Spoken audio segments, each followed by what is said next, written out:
Welcome, Risers. It's that time once again for the Agent Rise podcast. I'm your co-host, Neil Mathweg, joined by Mindi, Kessenich. And today we're talking about a Facebook post that I recently put out around my weight loss. I've lost over 130 pounds by being who I want to become. It's simple, but yet profound.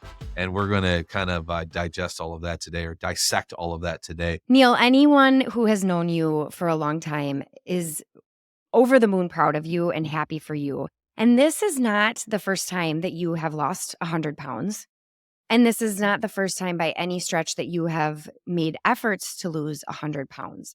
So I think what's going to be really exciting for everyone to hear today is why this time is different and why you don't have that voice in the back of your head telling you that you're not going to be able to keep it off. And this is just a temporary thing. Because I know when I'm going through, when I'm upper limiting myself, that's what happens. And I think that for weight loss is a perfect example of how we do that in our lives. And so tell us, how has this been different from the last several times that you've done this?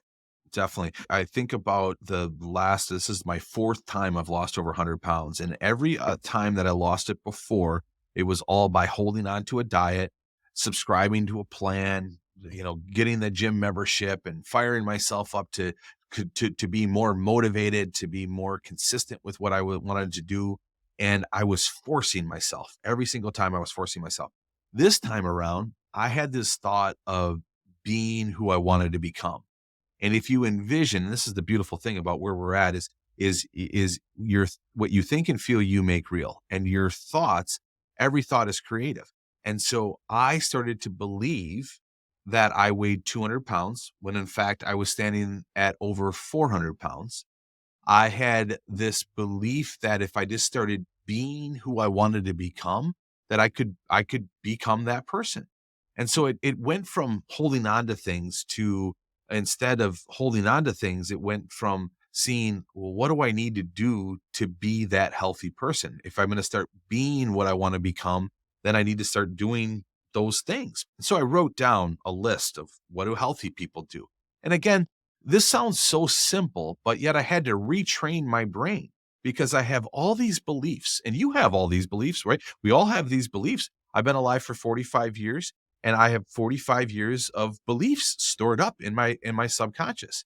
And a lot of those beliefs were countering my ability to lose weight. See, I thought the only way I could lose weight is by sticking to a diet.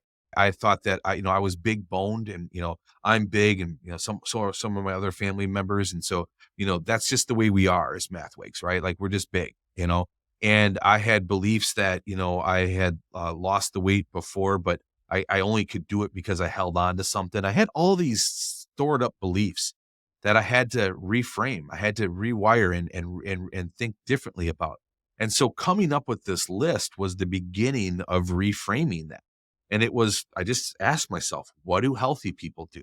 And I noticed that healthy people carry water bottles with them. So I started carrying a water bottle with me. I noticed healthy people get 10,000 steps. I remember picking that up from you and somebody else in the RV park. They got a Fitbit or they got a watch on and they get 10,000 steps. So, okay, I'm going to start trying to get 10,000 steps because that's what healthy people do. And then that list just kept growing. And I thought of every healthy person that I know, and I thought of the attributes or the things that I like or appreciate about them. Like I remember there was a guy in the RV park that had a bedtime, sitting around a campfire one night, and his alarm went off on his phone saying he's got to go to bed. And it was like 9:00. And I'm like, what are you doing? But he told me, he goes, the only alarm you need is a bedtime alarm. And if you focus on your sleep, right? So now this is what healthy people do. So I wrote that down. And see, this is the beginning of it. You get this whole list of what do healthy people do. And then you start to train your brain and your being and every action to do according to what you want to become. And what you think and feel, you make real. And if that belief is on the inside of you and you believe that, like I see myself as a 200-pound man right now, and and he's coming. And I believe that, and I see it, and I just keep stepping into it every day with excitement and not restriction. That's the biggest thing. Yeah, I love that so much. And, another thing that when you talk about these beliefs that you have chose to believe, for your whole life, a lot of those beliefs we've been told our whole lives too. Like, I recently listened to a podcast that talked about the future of humanity is that our life, like, we should be able to live 100 or 120 or 150 years, which sounds Yes. wild. But I know, like, I'm 41 years old, and up until very recently, I had this mentality of like, well, I'm like middle age now, like, who cares? Like, why do I Yep. care about this or that? And listening to that podcast all of a sudden turned my thoughts about my age, my body, and my health, turned them into creative thoughts. Like, absolutely not. I started looking for evidence of women in their 70s that had killer bodies with more muscle than I have right now. And I started changing those beliefs and making them creative about, like, well, what if? Like, we need to start asking ourselves questions instead of Yes. just settling with the initial thoughts and the initial beliefs that feel comfortable and feel normal and feel like what we've been believing for our up until our whole lives. And so it's this process of reframing every one of those thoughts. And I think that I don't want to get down too far on that rabbit hole because that could be a whole nother episode potentially, about these thoughts and how we do that. And I think that that is a very it's also a very profound concept that we need a whole hour to dedicate. So circling back to where we are with weight loss.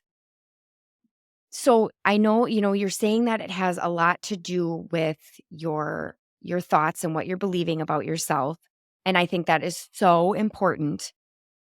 What would you say to the person who is like, I've done that and I've tried that and whatever, and there's a hard day or there's a bad diagnosis with your health, or there's something that just takes the wind out of your sails. Have you kept going? Because obviously to lose 130 pounds, you've had to be consistent for quite some time. It's to forming this belief, and it's also loving yourself. I Mm, think the amount of love that I've given to my body in the last year and a half, I think I kind of reversed it. I think about all of the years that I drank and partied and all of the things that I did poorly and all the fast food and all the pizzas and all the bad things that I did. I think I did that long enough, and now it's just like I'm making up for all of that time. But I'm so focused on loving myself. Like, I used to eat a half of a pizza or a whole pizza and not think anything of it. And now I look at it and say, that's not good for me. That's not gonna feel good. That's gonna hurt. I don't want that in my body. What am I doing? mhm, Right? Like, I'm not healing by adding that to my body. So I've gotten to this place where I'm so in love with myself. I think it sounds weird to say it that way, but like, I just truly love myself. I want to take care of myself. I want to treat myself as though I'm a 1 year old, like how we just care for a baby, right? We just love that baby and we want yeah, nothing but everything for that baby, right? And I'm just treating myself that way.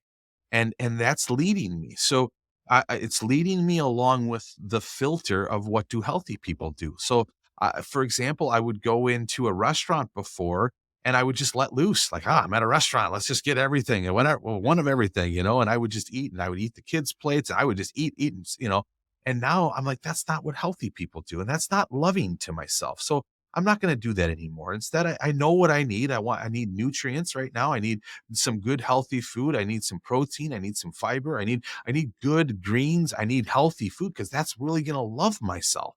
And mhm, and then that along with the filter of what do healthy people do and along with me loving myself and then believing. I believe that I'm a 200-pound man. I believe this. And when I first stepped on, I never officially stepped on the scale because I was too afraid to, but I had mhm, lost at least 10 pounds and I know that the weight was well over 400. So we've pegged it at 407 pounds.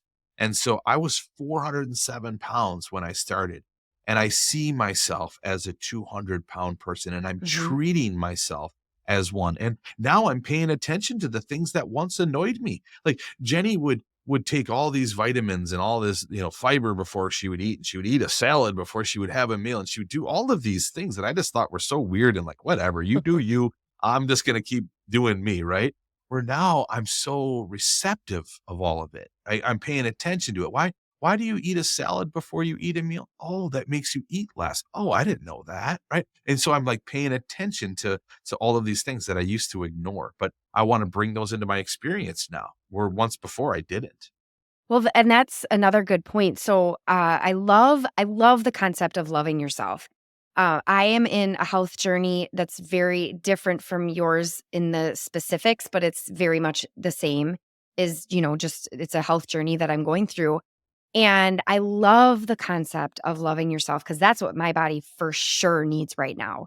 And so my question though is, I imagine that once you get to this place where you are actually loving and caring for yourself, I would imagine that that has a trickle down effect for the people, the work that you do, like every area of your life, I would imagine is greatly impacted by this whole idea of you loving yourself. I know I've talked before about how you always hear people say, "Well, would you be that hard on your friend or your family member?" And I always embarrassingly think like, "Well, yeah, I would."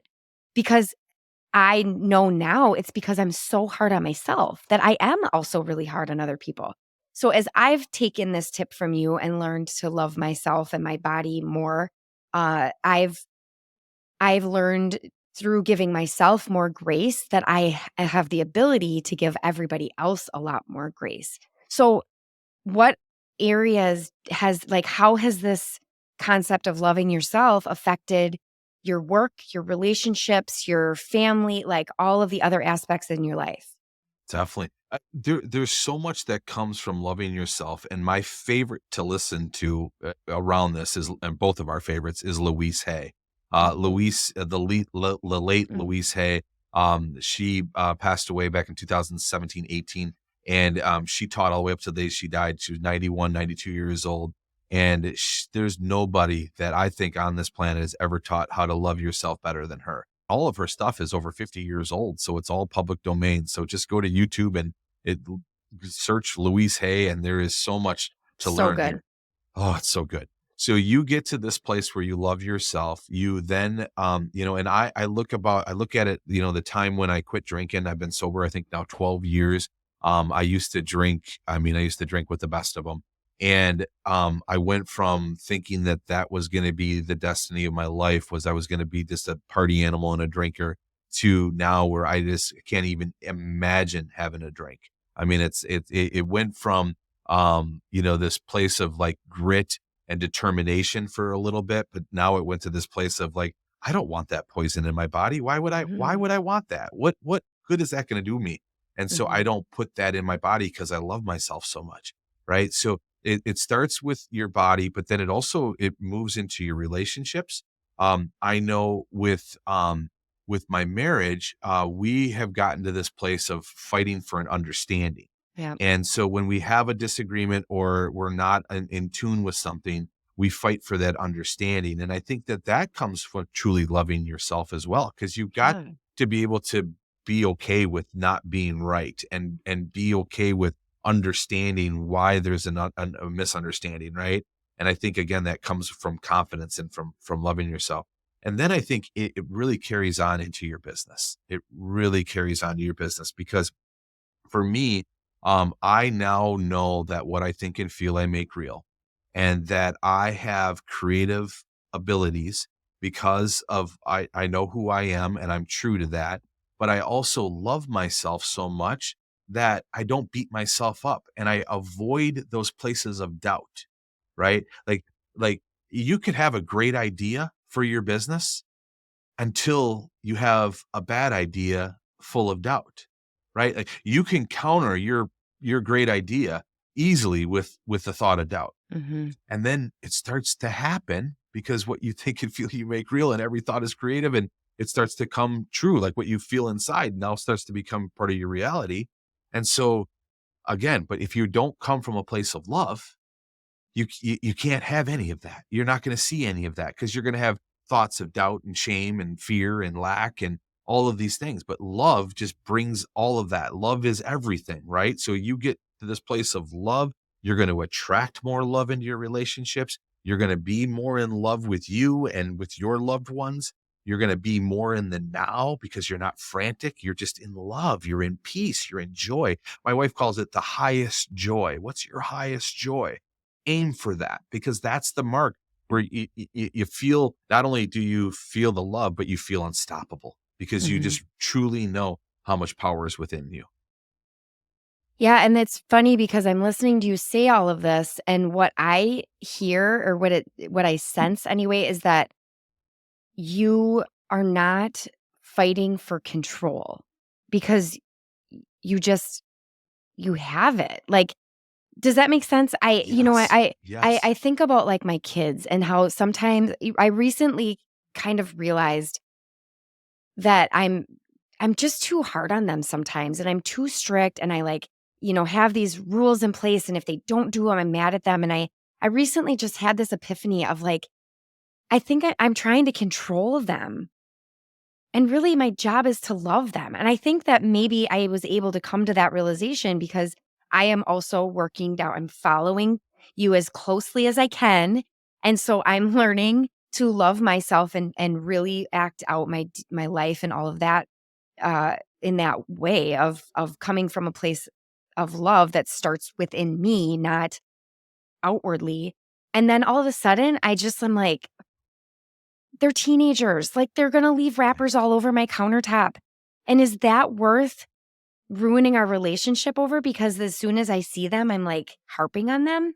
Right. So like I feel like it's like you literally went from having these closed fists of trying to control your weight, trying to control your marriage, your family life, your relationships, trying to control your business and your mindset around your business. Cause I know you carry some heavy stuff with you after coaching.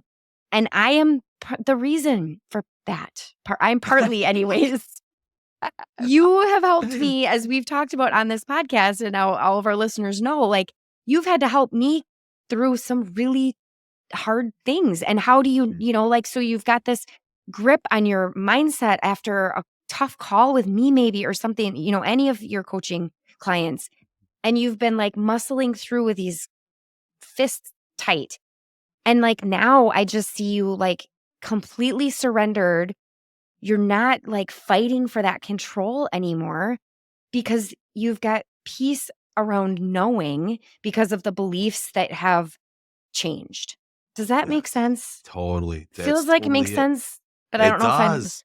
No, it does. I'm telling you, when you come from that place of love like that, that's what becomes a part of your experience. And you can oh, I gotta take a break here and just think, this is good. Can I share something? Yeah, yeah, go, go, go. Can we circle back to the drinking for just a second? Because I gave up drinking for a period of time a couple of years ago, and I did not have a revelation after quitting drinking. I didn't necessarily like feel night and day different. I didn't feel like, "Oh my gosh, I feel so much better. I don't ever want to drink again." I didn't feel that it had like necessarily a super positive impact over my life. Now, a couple weeks ago, I got some lab results that really scared me, and I decided right then in that moment that I needed to not have a single drink because, like you said, it is poison whether we want to admit that or not. And so I just was like, "Okay, I gotta quit drinking. That's the first thing I need to do right now." And it's been almost 2 weeks, and it's been such a different experience this time. And I'm like, I wonder, I've been wondering why that is that it's been so different. And I think I'm just now from hearing this from you, I think I'm like realizing in this moment, honestly, that it's because I quit drinking out of love for myself and my body. And it has that coming from that place, like you're saying, and this is for everything that we're talking about, coming from that place of like, I'm giving up alcohol because I love my body and I want it to be strong. So I'm stepping into all of these health and wellness things like a crazy person, but it's out of like love for myself because I want my body to be strong and healthy for another 100 years ish. Yes. Yes. Yes. And a long time. Like Yes. I'm no longer saying that I'm middle aged and like, why does it matter anyways? Like, no, like I want to be stronger and healthier in 10 years than I am right now. Yes. And so I just wanted to share that because I like that's my experience is like I quit drinking for a period of 4 months a couple years ago. It was not profound. Yep. I decided like this wasn't worth it. This was a fun experiment, but I didn't find that my life was any better without it. So I'm going to go back to drinking in a quote unquote healthy, moderate manner, which is kind of a joke, but you know what I mean? Yes. To now this time, just having a totally different experience with giving Yeah. up drinking. And I Yeah. just, like I said, I think that it honestly is because I am at this place where I have been practicing this love for myself. Yes. And so This maybe it's is a not drinking for you, no. but or the listeners, Yeah. maybe it's a healthy work boundaries, or maybe it's a family, it's some other health issue or weight loss or whatever it is. But it is profound when you are doing it from that place that you're talking about.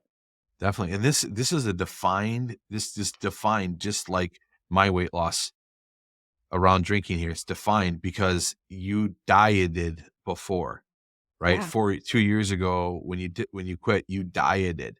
And now you're coming from a different place. You're coming, Mhm. it's not a diet. You're not restricting yourself. You're loving yourself. Even the way you're probably saying it to your friends. Like, guys, I have to do this for myself. I have to Yeah. love myself.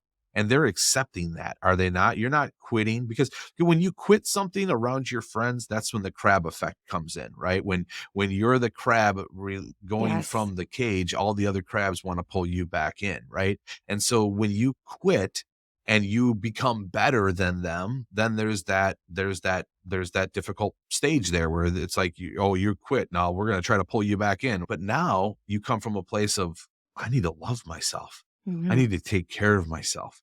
I am not, I've got to take this seriously. I am focused on myself. I want the best for me. I want to live till I'm 150. I don't want to limit myself at all anymore. Enough of Yeah. that. And alcohol is just limiting me. I don't have time for it. Right. It's just limiting me. And I'm telling you, when you love yourself, it becomes so much easier, right? And Yeah. exciting, and you're ready to go. Like, that's where, like, people like one of my best friends, I just had a great conversation with him, and he knows how much I've struggled with my weight. He's been friends with me for many years, and he knows, he's seen me try every diet, every plan, and he's seen me restrict myself. He's seen me be at his house during a pizza party and everybody eating pizza except for me. He's seen that multiple times, right? He knows how much I've worked at my weight and how much I've struggled at it. And now talking to me and seeing me 130 pounds down and not stopping anytime soon and just seeing the fire that's in me, his question to me was, seriously, Neil, what has changed, man? Like, how, why, whoa, wow, like, just, he knows me so well. And now then when you get into this loving yourself and you get into being who you want to become, and you see that it's your mind and your thoughts control everything, and what you think and feel you make real, and every thought is creative, you just become unstoppable. You Yeah. become unstoppable. And that's what's happening to both of us. Mhm. It's happening. It's so exciting. Yeah, it is exciting because as we're also talking through this, so I am on day 2 of getting It's some balloons for you. they AI, I'm telling you, that's a they new love one. me. That's a new one. Yes. I've never seen balloons before. I wonder what happens if I, like, make a heart. Yeah. If you're, there's some hearts. If you're over on YouTube, you can see the abilities we have now. Only Mindi has them though. I do hearts and I don't get anything. So I don't know what it is. I don't know. AI loves me. I love it back. Yeah, it's good. Okay, I'll say that again. So as we're talking, I'm realizing, so I'm on day 2 right now, which obviously is not a profound number, but I am on day 2 of getting up in the morning and doing my 20-minute strength training workout before I take my kids to school. And this is another one of those things where I have tried to be a morning person. I have, like you with your weight, I have muscled my way. I have put the alarm clock across the room. I have done like Instagram challenges where, like I've promised in my Instagram world that I will be there in the, like I've tried everything Mm. and I've never been able to do it consistently. And so to be on day 2 right now, especially with, where I've been with my health, I've been a little bit on the more tired side and things like that, is a kind of a big deal. And I think that the reason I've been able to do it is because I'm going on probably 5 or 6 months now of very consistent weight training. And there's been these thoughts of like, am I going to quit? Or how long am I going to be able to maintain this? Because I've always quit in the past, like these negative stories that we tell ourselves. And I think because I am working towards this idea of I'm not doing it. I mean, I am really proud of how my biceps look right now. I'm going to just tell you that. Don't lie. Yeah. I am not going to lie. I mean, I'm looking pretty good, but I'm not doing it for that reason. I'm doing it because of this place of like my kidneys need to be supported. And the only way that I can support them is by taking really, really good care of myself in every other way. And so I am consistently working out because I love myself and my body and my life depends on it right now. I am consistently getting outside and walking. Like I'm doing all of these things, but I do think that like I was saying with you with these like closed fists of control, it's not coming from a place of like motivation and or drive or any of those things that get you so far.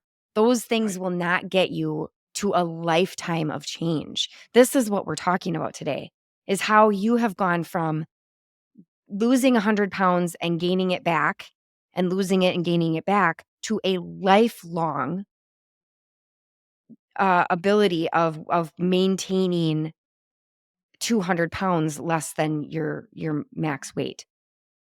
I mean, I am seeing that and feeling that firsthand with with my strength training, with the drinking now. It is really life-changing. And I guess I didn't necessarily realize that that's what I was doing until I'm hearing you talk about it. But I'm just lucky to be in proximity with you. So you're loving yourself and I'm like, okay, I'll love myself. And now I'm like, wow, I think there's something to this, Neil. Yes, yes, yes, yes. It is. It's where you start, and I that's the my post last week. I was the number one question I had is like, where do you start? You started Mhm. walking, and is that where I should start? And no, no, no, no. It's way before that. It's not running out the door to some gym or belonging to some program. That's not the start point.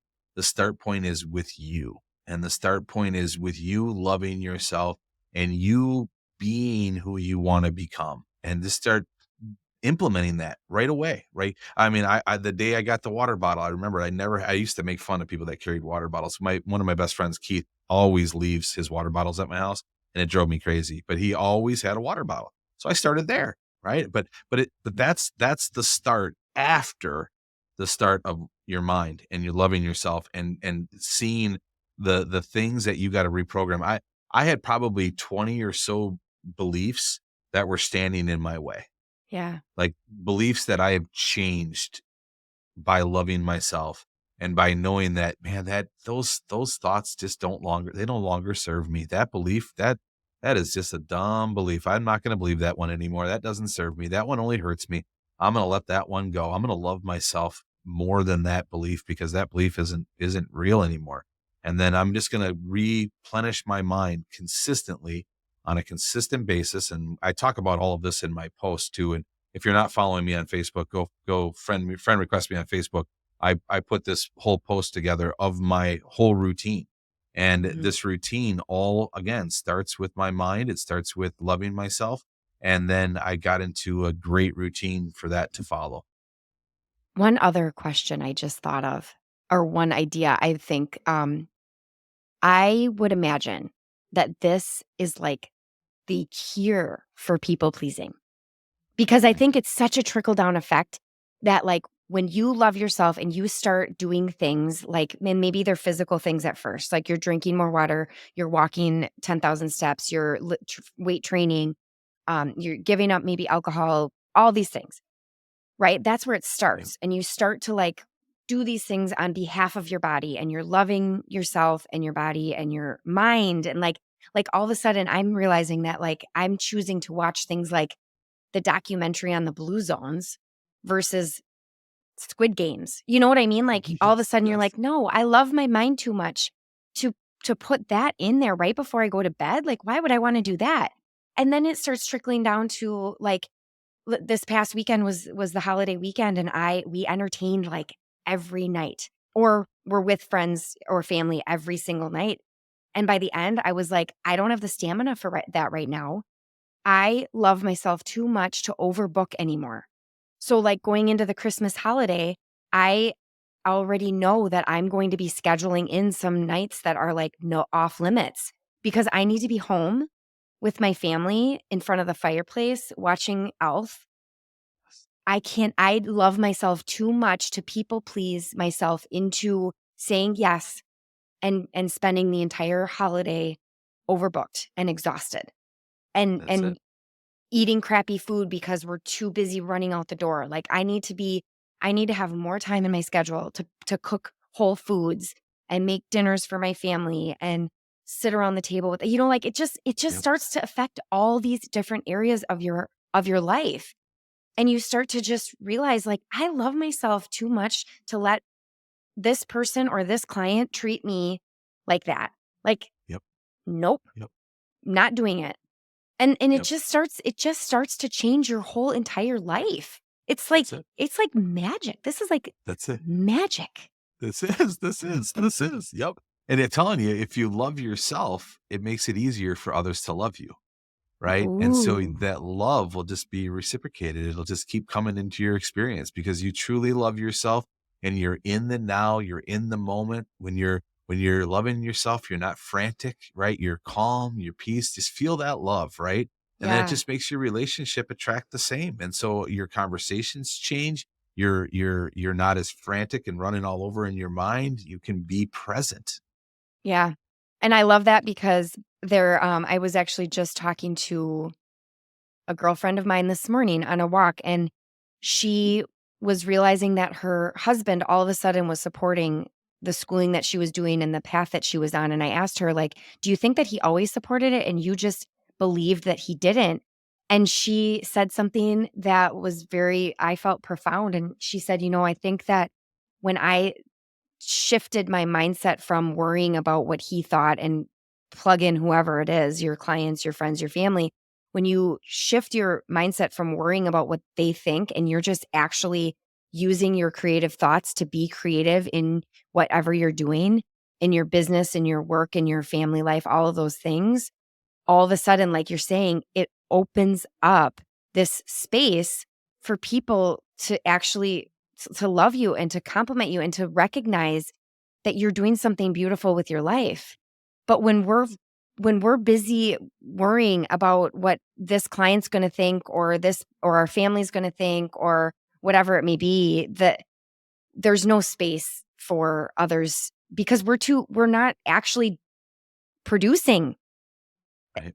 to our best ability because we're focused on things that they're not going to move the needle forward. Like when we just love ourselves, love our clients, love our craft, spend time being creative off of social media, all of a sudden it's like just this beautiful blossom. It's like That's it. we come alive. And then like you're saying, and then you attract more people because you're just like you're giving off this energy, this you're this bright light in the world. Yes. Yes. Oh, there's so much to say around this. We hope that this is impactful. And again, we want to bring this down to this understanding that every thought is creative, that you can be who you want to become. And you literally see this person, envision this person, start being this person. And before you get to that place, make sure you start loving yourself. And the journey of loving yourself is, I always lead people to Louise Hay because she taught me how to do it. And you go listen to some Louise Hay and you're going to start to love yourself. And then it's a practice. It's a constant practice. And also, if this content is really resonating with you, this is like the heartbeat of really what we cover at the Agent Rise Summit. Mhm. And the summit isn't until April 28th. So it's quite a ways away. But we do have early bird pricing going on right now. You can get all the details at agentrisecoaching.com/summit. And come and join us in Fort Myers for the next Agent Rise Summit. Last year was absolutely amazing, and I can't wait to see what's going to happen this next year. Thanks so much for listening to the Agent Rise podcast. I hope you have a great day. And like always, remember to be the reason somebody smiles today.